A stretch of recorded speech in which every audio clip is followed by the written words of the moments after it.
سورج اپنے مقام اثر پر چلے گیا، اب تو بھی اپنی اثر پر، علی بھی اپنی اثر پڑے گا۔ اس نے اپنے اعمال کی اصلاح امام سے کی، اپنی جو حقانیت والی نماز تھی، واجب نماز، جویریے نے پالی۔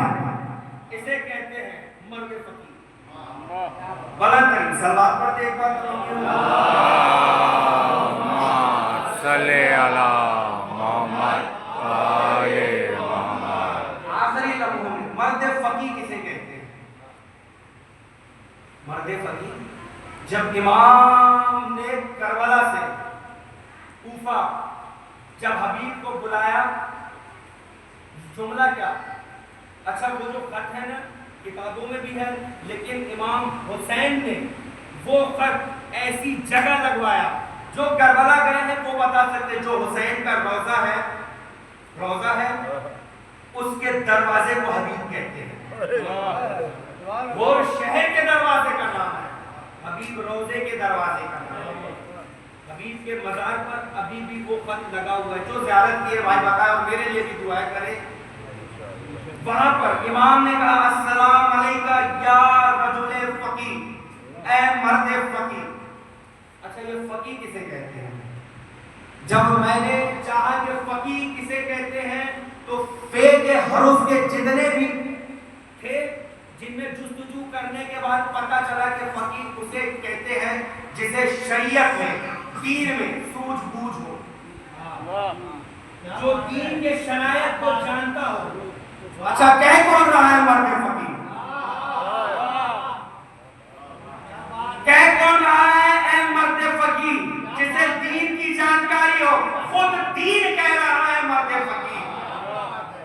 یہی نہیں کہ حسین نے کربلا میں کہا پروردگار میں نے تیرے دین میں اپنا لہو دے دیا، اپنا اکبر دے دیا، اب یہ قیامت تک کے لیے اس میں بڑھاپا نہیں آئے گا، میں نے تیرے دین کو قیامت تک کے لیے جوان کر دیا۔ پھر اللہ نے کہا حسین پھر تیرا اور معاہدہ ہو گیا کہ آج سے حسین اور دین الگ نہیں، دین اصل حسین، دین ہی حسین ہے۔ کوئی انپڑھ کسی کو پڑھا لکھا کہے تو سمجھ میں آتا ہے، پڑھا لکھا کسی کو پڑھا لکھا کہے، دین اصل حسین، دین کہہ رہا ہے السلام علیکہ یا رجل فقیر، مرد فقیر۔ اچھا جو دین میں جانکاری رکھتا ہوں، جو دین میں جانکاری رکھتا ہوں، ہم ایسے مرد فقیر کے ماننے والے ہیں جو ابھی بھی ایران میں نائب امام ہے، جو دین میں جانکاری رکھتے ہیں۔ میں نے چاہا کہ یہ مرد فقیر، امام نے کہا تو یہ حبیب مرد فقیر ہے کیسے؟ مرد فقیر ہے کیسے؟ قسم خدا کی رونگٹیں کھڑی کرے۔